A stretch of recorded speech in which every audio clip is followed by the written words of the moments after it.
Shalom semuanya. Kita bersyukur malam hari ini kita bisa bertemu kembali, memuliakan nama Tuhan dan meninggikan nama Tuhan. Karena kita adalah orang-orang yang telah dipilih dan menikmati Yesus Kristus. Amin. Saatnya kita akan mendengarkan kebenaran firman Tuhan. Mari kita berdoa. Segala pujian, hormat, kemuliaan hanya bagimu, Yesus Kristus, pemilik hidup kami. Kami bersyukur buat malam hari ini. Terima kasih Engkau telah melayakkan kami untuk datang beribadah kepadamu. Urapilah setiap hati, pikiran, bahkan seluruh hidup kami, agar kami dapat berkenan di hadapan Tuhan. Terima kasih ya Tuhan, penuhilah kami semua dengan kuasa Roh Kudus. Di dalam nama Yesus Kristus kami berdoa. Amin. Baik, kita akan membuka Alkitab kita di dalam Keluaran pasal yang ke-29, ayat yang ke-10 sampai ayat yang ke-14.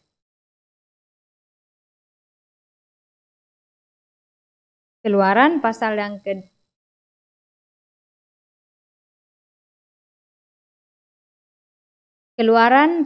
ke-29 ayat yang ke-10 sampai ayat yang ke-14.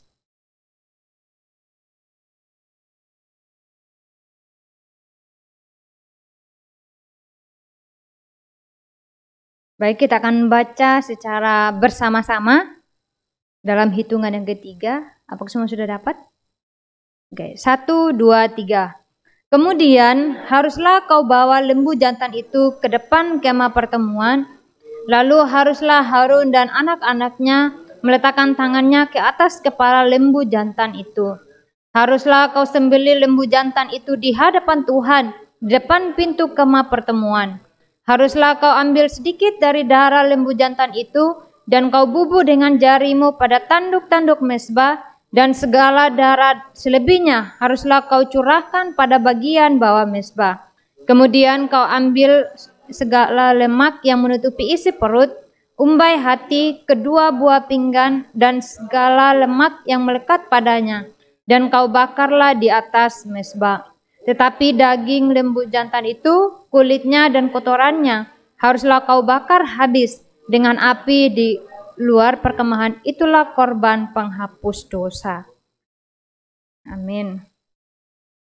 Baik, dari firman Tuhan hari ini, sambungan firman yang minggu lalu, di mana firman yang minggu lalu, Yesus Kristus yang adalah Imam Besar Maha Agung. Sudahkah minggu berjalan ini kita menikmati Yesus Kristus Imam Besar Agung kita?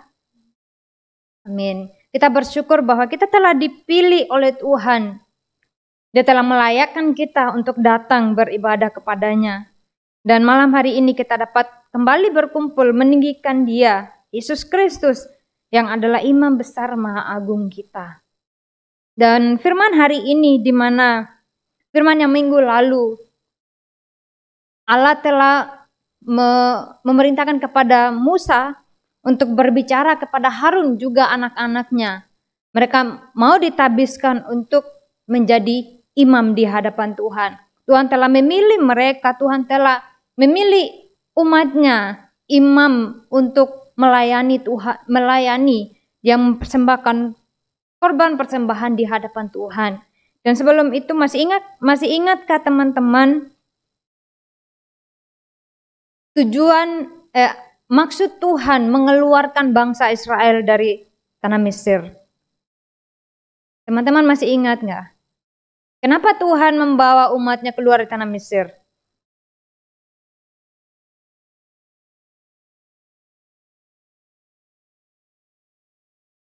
Untuk ke tanah perjanjian. Selain itu, memang tujuan utama Tuhan membawa mereka ke tempat yang Tuhan janjikan, ke tanah perjanjian. Tapi ada yang lebih penting lagi. Tuhan membawa umatnya dari tanah Mesir. Untuk apa di padang gurun? Untuk penyembahan dalam rupa dalam ibadah. Tuhan membawa umatnya. Tuhan berkata bahwa aku akan membawa umatku dan mereka akan beribadah kepadaku. Mereka akan mempersembahkan korban kepadaku. Dan di sini Tuhan Allah sudah menentukan, sudah mau mentabiskan Harun juga anak-anaknya di hadapan Tuhan untuk melayani Tuhan, untuk mempersembahkan persembahan kudus di hadapan Tuhan. Dan di sini di mana Tuhan menyuruh mereka bawa lembu jantan di depan kemah pertemuan, dan anak-anak Harun meletakkan tangan di atas lembu jantan itu. Tentu lembu jantan itu akan dikorbankan, akan disembelih untuk di hadapan Tuhan. Dan kita lihat secara bersama-sama bagaimana Tuhan Allah menyampaikan perjanjian itu melalui imamnya, melalui Musa yang Tuhan pakai untuk membawa umatnya keluar dari tanah Mesir. Di sini di dalam kita perjanjian lama di mana Allah memberikan perjanjiannya kepada Musa melalui kitab Taurat. Teman-teman pasti ingatkan Keluaran, Kejadian, Keluaran, Imamat, Ulangan, dan Bilangan. Dan Tuhan, di mana Tuhan memberikan janjinya kepada umat Israel, kepada Musa, agar perjanjian itu diberitakan kepada bangsa Israel. Hukum Taurat itu diberitakan kepada bangsa Israel yang telah dipilih oleh Tuhan, yang telah dibawa oleh Tuhan keluar dari tanah Mesir. Di mana Tuhan juga memberikan janjinya bahwa aku akan mengadakan permusuhan antara engkau dan perempuan ini, antara keturunanmu dan keturunannya. Keturunannya akan meremukkan kepalamu dan engkau akan meremukkan tumitnya. Kita tahu bahwa sejak Kejadian pasal 3 itulah manusia mengalami kebinasaan, manusia hidup di dalam dosa dan mereka meninggalkan Allah. Manusia meninggalkan Allah. Namun Allah satu-satunya memberikan jawaban kepada manusia yang telah jatuh ke dalam dosa. Tuhan Allah sendiri merencanakan keselamatan itu. Bahwa akan ada keturunan dari perempuan yang akan menghancurkan kepala ular itu, yang akan meremukkan kepala ular itu. Dan yang dijanjikan itu adalah Yesus Kristus itu sendiri. Juga ketika bangsa Israel keluar dari tanah Mesir, mereka dibebaskan. Pada malam itu, apa yang mereka harus lakukan sehingga mereka bisa bebas? Mereka dilepaskan dari perbudakan itu. Mereka mengoleskan darah di muka pintu, di ambang pintu. Dan oleh darah itulah yang menjadi lambang keselamatan mereka. Jika ada darah di atas ambang pintu orang-orang Israel, maka mereka tidak akan dimusnahkan oleh Tuhan. Mereka tidak akan dibinasakan oleh Tuhan. Namun hanya oleh darah itu, darah anak domba itulah mereka dibebaskan keluar dari tanah Mesir. Oleh darah anak domba itu mereka dilepaskan. Mereka dimerdekakan. Dan oleh darah itulah yang membuat mereka menjadi umat Allah. Mereka telah dibebaskan, dilepaskan, diperdamaikan kembali bersama dengan Kristus. Demikian juga oleh perjanjian inilah yang diberikan Allah kepada Musa untuk memberitakan itu kepada bangsa Israel. Bahwa hanya oleh darah itulah bangsa Israel diselamatkan oleh Tuhan. Dan kira-kira darah itu, anak domba itu yang disembelih, yang dikorbankan, kira-kira melambangkan siapa sebenarnya? Yang seharusnya, yang sebenarnya bahwa Allah telah memberitahukan kepada imam-imamnya, kepada nabi-nabinya, bahwa akan datang seorang penyelamat yang akan menyelamatkan umat manusia daripada dosa. Tuhan Allah memberikan firman-Nya, perjanjian ini yang diteruskan juga kepada Harun, yang harus mempersembahkan korban di hadapan Allah,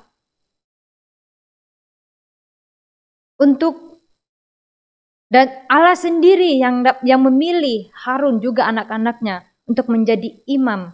Mereka dikuduskan oleh Tuhan, mempersembahkan korban di hadapan Tuhan. Dan kita lihat bahwa tanpa pengorbanan, tanpa adanya korban darah di situ, maka tidak akan ada pengampunan dosa.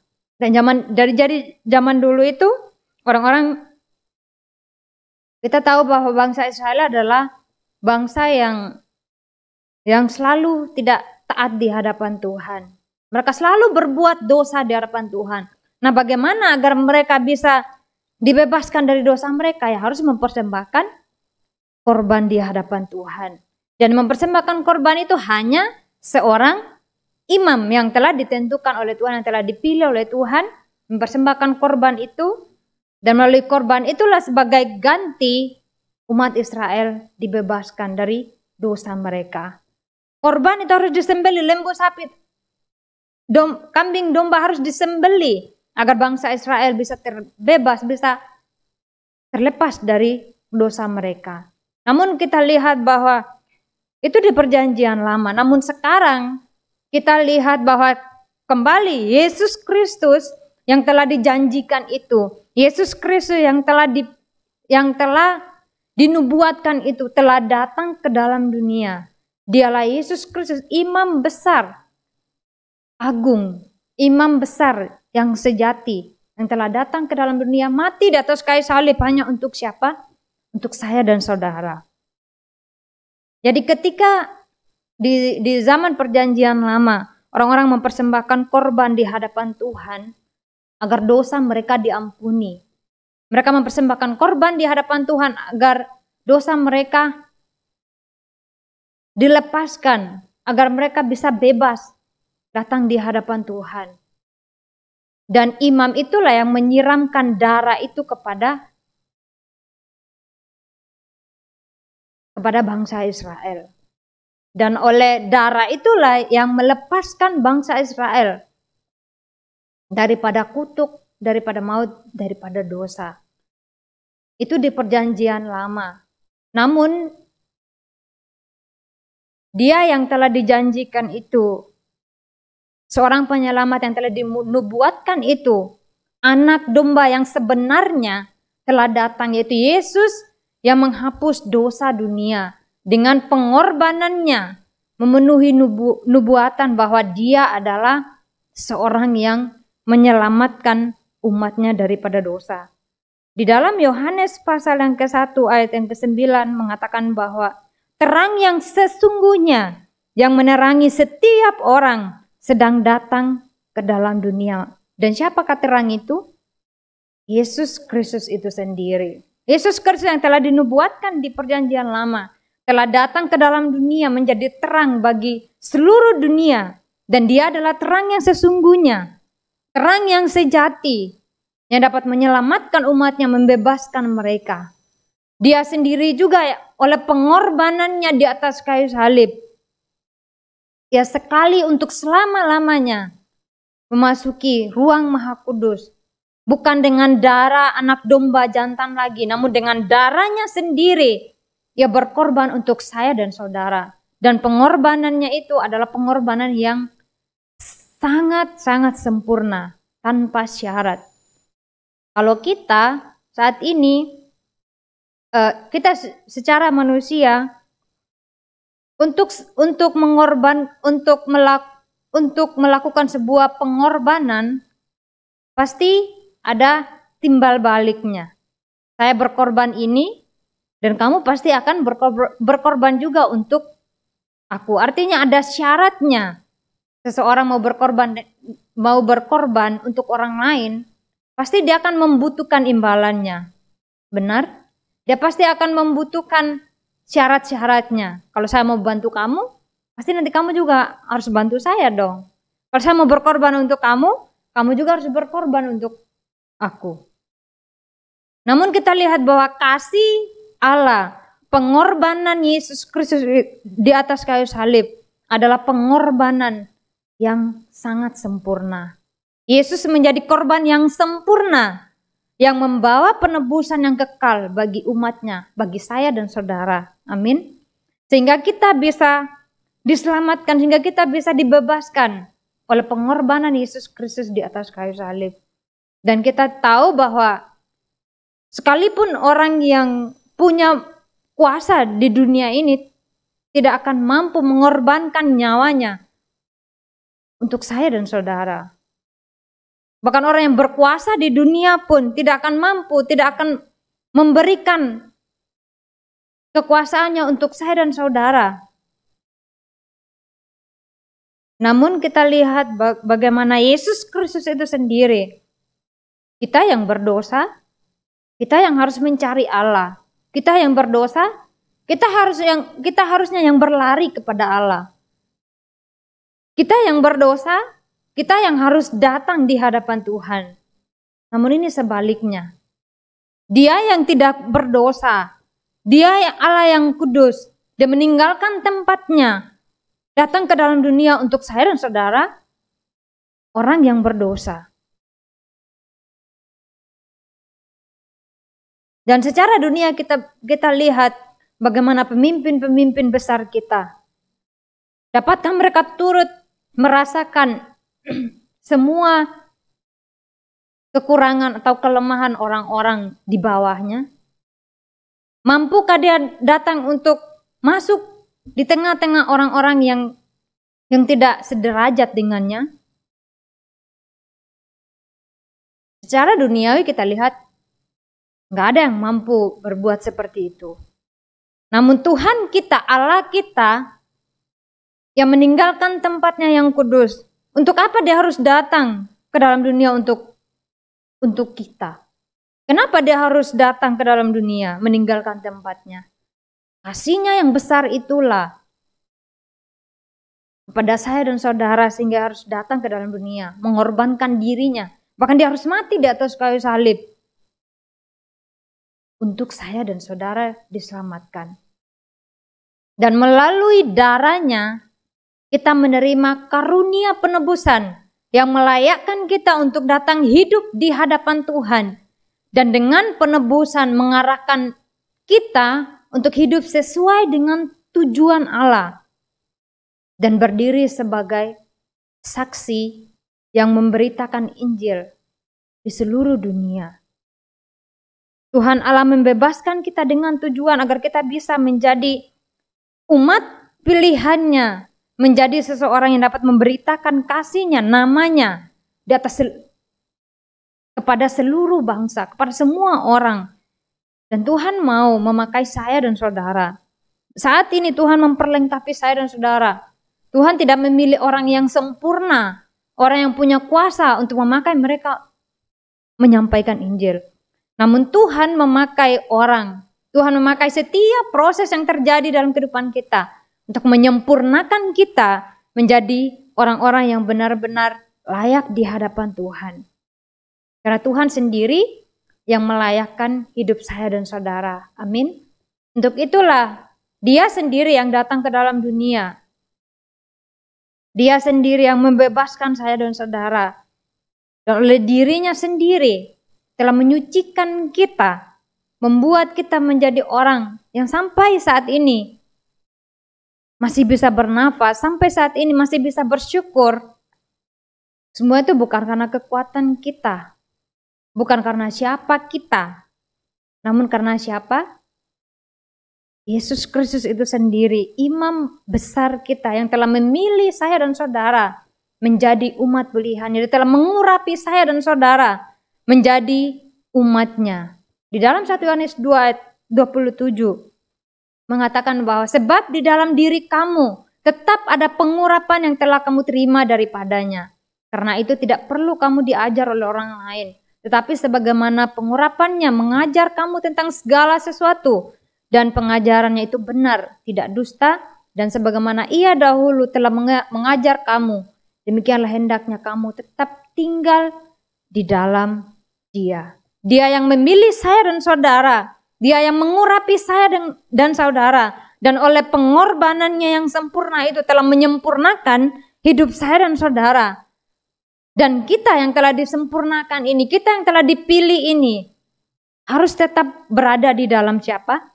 Harus tetap bertumbuh, berakar dengan kokoh kuat hanya di dalam Dia, yaitu Yesus Kristus itu sendiri.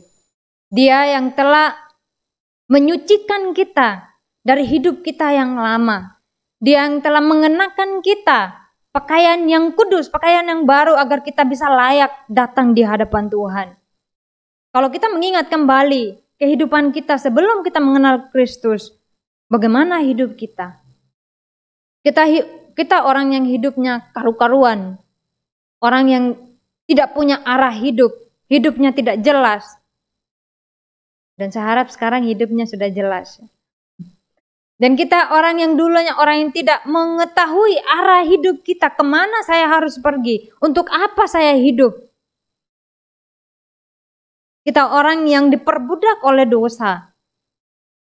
Namun di dalam Kristus, kita telah mengenakan baju yang kudus, baju yang baru, hidup yang baru. Dan setiap hari Tuhan memperbaharui kita dengan firman-Nya. Amin. Setiap hari Tuhan memperbaharui hati kita, pikiran kita, hidup kita. Bagaimana caranya kita bisa terus berjalan bersama dengan Tuhan, terus berada di dalam Dia. Pengorbanannya di atas kayu salib adalah suatu lambang kasih-Nya yang telah memilih saya dan saudara. Kasih-Nya yang telah menentukan saya dan saudara. Kasih-Nya yang telah membuat kita ada sampai detik ini. Dan oleh kasih-Nya itulah kita juga bisa mampu mengasihi orang lain. Oleh kasih-Nya itulah telah memilih saya dan saudara sebagai bangsa yang kudus. Tetapi kamulah bangsa yang terpilih, imamat yang rajani, bangsa yang kudus, umat kepunyaan Allah sendiri. Katakan kepada teman kita di samping, kamu adalah umat kepunyaan Allah. Saya dan saudara adalah umat kepunyaan Allah itu sendiri. Betapa bangganya kita menjadi umat Allah. Bahkan kita disebut sebagai anak siapa? Anak Allah. Ia telah memilih saya dan saudara. Ia telah mengorbankan dirinya untuk saya dan saudara.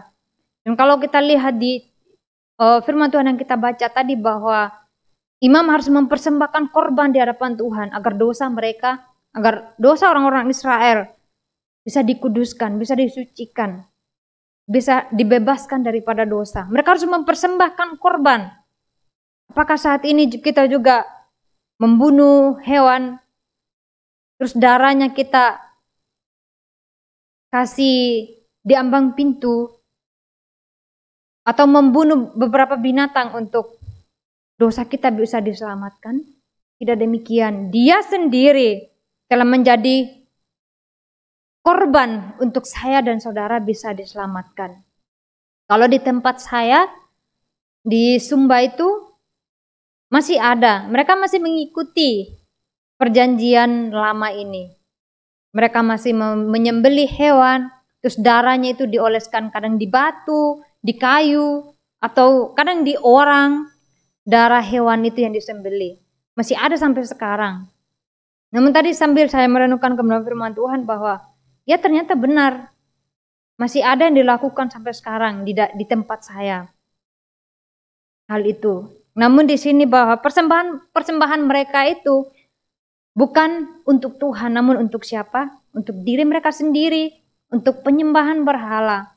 Namun hidup saya dan saudara dipersembahkan hanya untuk siapa? Hanya untuk Tuhan itu sendiri. Karena Dia telah mengorbankan dirinya dan melayakkan kita datang di hadapan Tuhan. Dan oleh darahnya itulah, darah anak domba, darah Yesus Kristus itu sendirilah yang membuat kita bisa memanggil Dia, yang membuat kita menjadi anaknya, yang membuat kita bisa datang beribadah kepada Tuhan.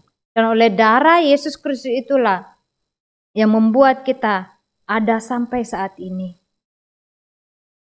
Dan kalau kita menyadari bahwa kita dahulunya orang yang tidak ada apa-apanya, kita dahulunya orang yang tidak mengenal Kristus, kita dahulunya orang yang meninggalkan Allah, namun Allah sendiri datang ke dalam dunia mencari saya dan saudara, orang yang berdosa, membuat saya dan saudara untuk kembali datang di hadapan Tuhan, kembali mendekat kepada Tuhan. Dia membawa saya dan saudara orang yang berdosa untuk kembali memiliki hubungan bersama dengan Tuhan. Dan Tuhan mau kita yang telah dipilih, kita yang telah dikuduskan oleh darahnya sendiri, oleh darah Yesus Kristus itu sendiri. Dia mau kita setiap harinya, setiap detik, setiap jam selalu bersekutu bersama dengan Tuhan. Allah yang tidak pernah menyerah dalam hidup saya dan saudara. Dia selalu menunggu kapan waktunya, kapan kita selalu datang di hadapan Tuhan. Dan kadang kita yang selalu tidak punya waktu untuk Tuhan. Bahkan apalagi di saat kita sibuk, benar-benar sibuk, benar-benar kita lupa akan Tuhan. Namun Tuhan tidak pernah melupakan saya dan saudara. Amin. Tuhan tetap mengingat umat pilihannya. Umat yang telah ditebusnya itu saya dan saudara. Dan kita bersyukur bahwa melalui pengorbanan Yesus Kristus di atas kayu salib, kita bisa menjadi orang yang dihidupkan dan memperoleh hidup yang kekal hanya di dalam Kristus. Dan melalui dirinya itulah membuat kita menjadi umat perjanjian Tuhan yang memperoleh janji Allah agar kita bisa berdiri sebagai saksi Kristus dimanapun saya dan saudara berada. Amin. Dan setiap hari kiranya kita dapat menjadi orang yang hidup di hadapan Tuhan. Setiap hari dapat menjadi orang yang melekat kepada Tuhan. Dan setiap hari dapat menjadi orang yang selalu merenungkan kasih dan keselamatan itu di dalam kehidupan kita. Dan dari firman Tuhan hari ini, di mana Yesus Kristus yang telah menggenapi penebusan kekal oleh darahnya sendiri, telah menyucikan saya dan saudara, telah membebaskan saya dan kita semua. Dan di dalam kehidupan kita, dalam perjalanan iman kita, marilah kita membangun mezbah kita setiap hari di hadapan Tuhan. Dalam apa? Dalam berdoa, merenungkan kebenaran firman Tuhan, melihat hidup kita setiap hari. Sudahkah saya benar-benar mempersembahkan hidup saya untuk Tuhan? Dan setiap hari kita bisa menjadi orang yang membangun mezbah setiap hari. Karena itu adalah cara kita untuk mengingat kasih Allah melalui penebusan yang telah Yesus Kristus lakukan untuk saya dan saudara. Dan setiap hari kita bisa membangun komitmen hubungan kita kembali untuk intim bersama dengan Tuhan. Dan marilah kita memiliki komitmen untuk menjadikan waktu bersama dengan Tuhan sebagai prioritas dalam kehidupan kita sehari-hari. Amin. Dan itu kita perlu, saya juga sedang belajar untuk bisa benar-benar memiliki komitmen di hadapan Tuhan setiap harinya. Sesibuk apapun, tidak apa-apa, walaupun kita berdoa tidak mengeluarkan suara kita, namun berdoalah di dalam hati kita dengan tulus kepada Tuhan. Tidak perlu di tengah orang banyak, tidak perlu kita mengeluarkan suara untuk berdoa di hadapan Tuhan. Namun dengan hati kita, cukup dengan hati, berbicara dengan Tuhan. Itu sudah menjadi suatu komitmen kita untuk semakin dekat dengan Tuhan.